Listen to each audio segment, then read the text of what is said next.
Hello there.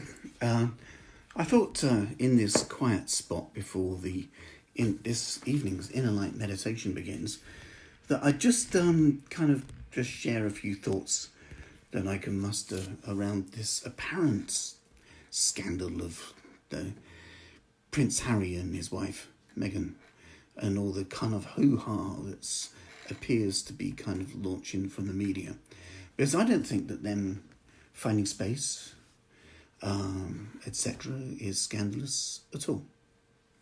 In fact, I think it's a really, really good idea.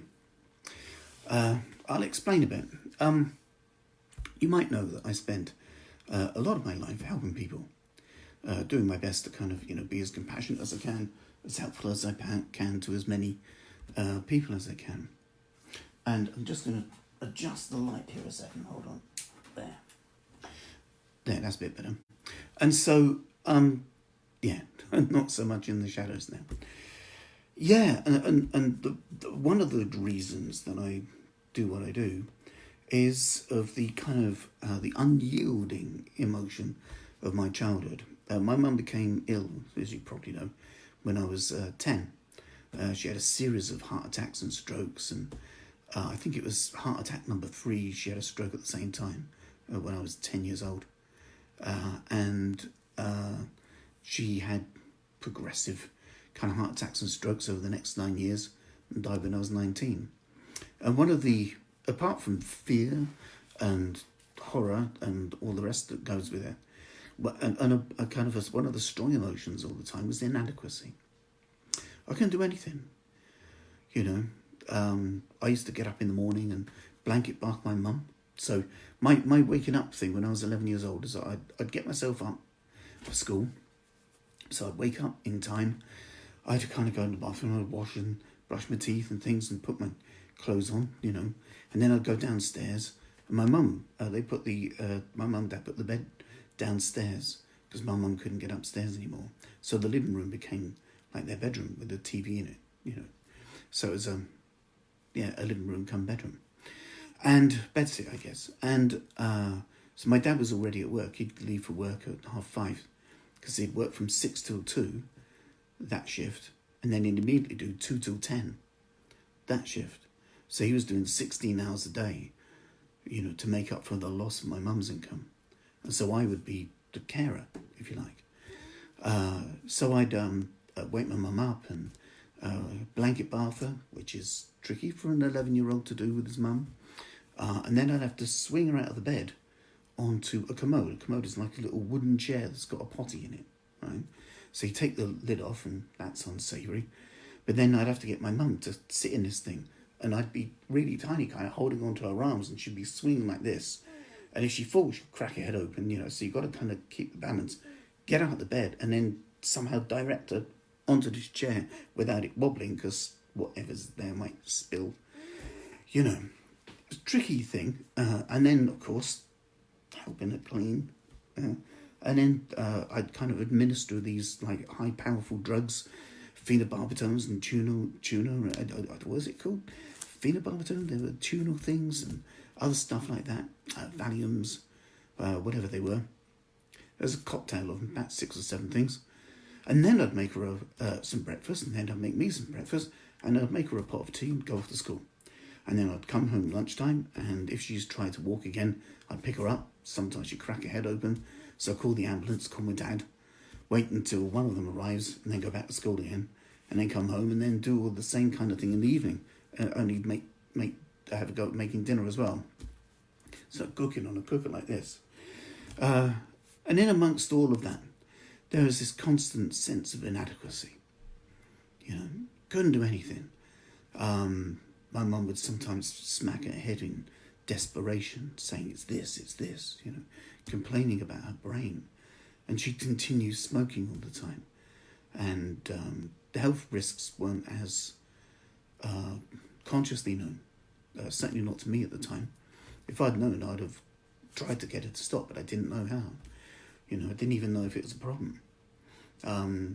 They had no understanding at all, really. But watching her kind of wind down and get more sort of vegetative and insular and hermit-like, was really difficult. So when I was watching a documentary many years ago, and this little boy, or man now, recounted that when he was about 7-ish, he was in the back of a car being driven by his mum, and she just stopped in the road with the engine running and burst into tears and sat there crying. And all these people were outside the car, baying like wolves, trying to get a lens into her face.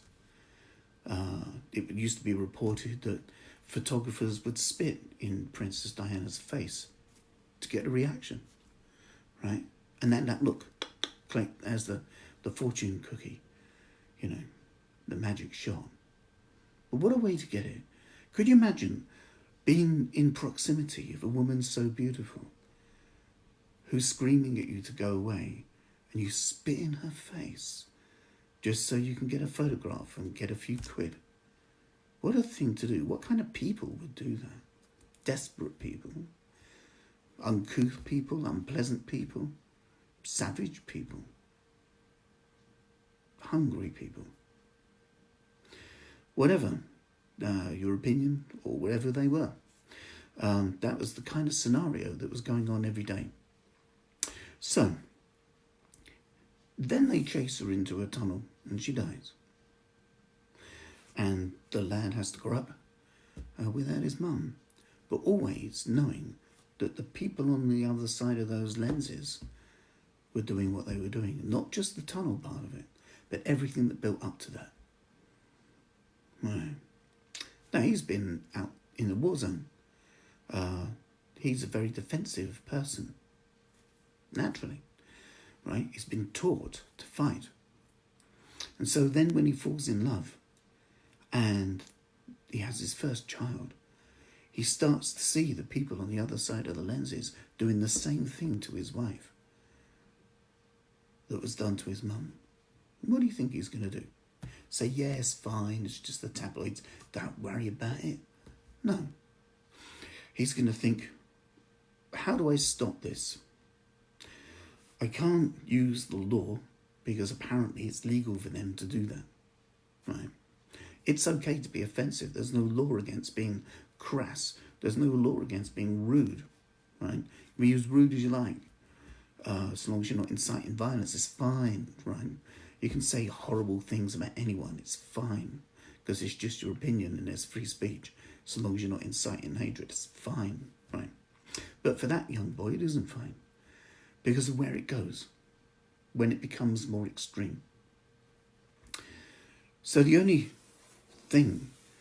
reason that his wife is on the receiving end of this stuff is because she's considered public property. As soon as she joined the royal family, well, she didn't join the royal family. She married a man that she loves, and he happens to be in the royal family. So as soon as she married the man she loves, and then, what goes with that is the territory of being in the royal family, all of these scavengers that live on the other side of these lenses decide that she's public property and therefore fair game. And therefore, you can wind her up, get a reaction, get the look, click, magic shot. Another newspaper sold. In dwindling print media, the desperation is going to get stronger, isn't it? So the logic then would be to make her stop being public property. And in that way she can be protected. And in that way she can be safe from that stuff. And I think that's a really good decision on his part. Because if he became physically ill, let's say, for example, he did a parachute jump or something like that, or there was a car crash and he became injured and he was, say, I don't know, paralysed, would the media be going, oh my God, this is outrageous. He's physically injured and he's ill and he's backing off from public duties. What a slimeball. What a Nazi. What a kind of disgrace. How dare he not be in the public eye just because he's ill? No, they wouldn't say that, right? What they do is they go, oh my God, he's ill, poor chap.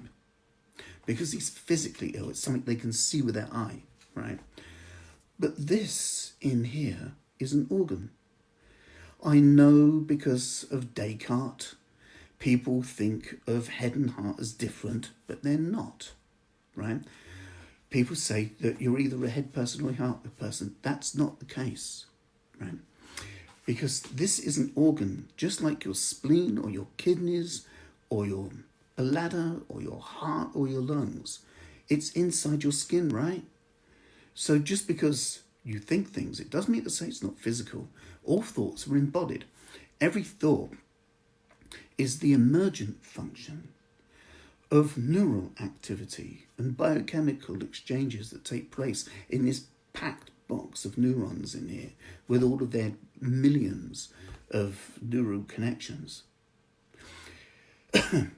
When I did my last MS, or the second MSc, my dissertation was on brain maturation through the lifespan.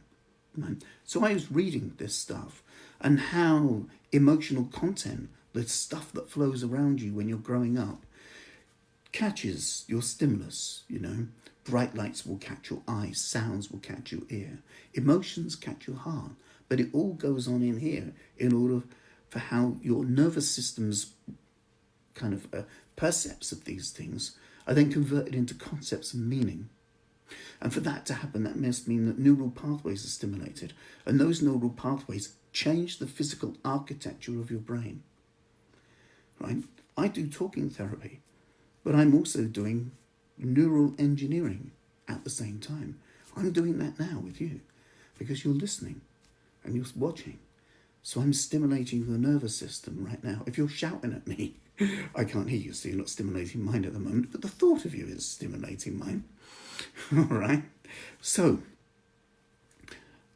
a little boy who's 7 years old, who sees this stuff and gets these neural patterns in his brain, the idea of triggering that, of reawakening all of that trauma. Harry's not just dealing with the press in the present moment. He's dealing with all that stuff going way back. And it's all coming back up again for him. Are you sure that we're a civilized society to do that to a person in a goldfish bowl? Really? Because we give him money. All right, well, he's going to extricate himself from the money. So what else you got? What other reason is there to torture this boy anymore? If he's not going to be public property and he's not going to be in receipt of the public purse, fair play to him. He's escaped. And he needs to do that, Because this country of ours, and we're a part of that, all of you people who buy print media, it's you that's paying for this boy to be tortured. Stop it. You don't need to buy print media. Save the trees. Look online if you want to know what's going on in the world. You don't have to have a physical newspaper. Put these people out of business. I thought when Princess Diana died, that's it. I thought that's going to be the end of celebrity culture. Surely everyone's going to be so sick of this that it's just going to stop. And we're all going to talk to people like ordinary people now. But no, the next morning I was getting some petrol from a garage. It was across the road from a little kind of, newsagents. I saw this person come out of this newsagents, and under his arm there was a wodge of newspapers, and they all had black front covers.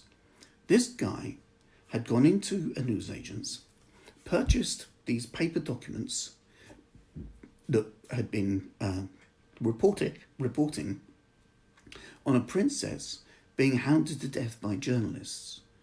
And the very same journalists were making more money by selling souvenir copies of the result of their actions.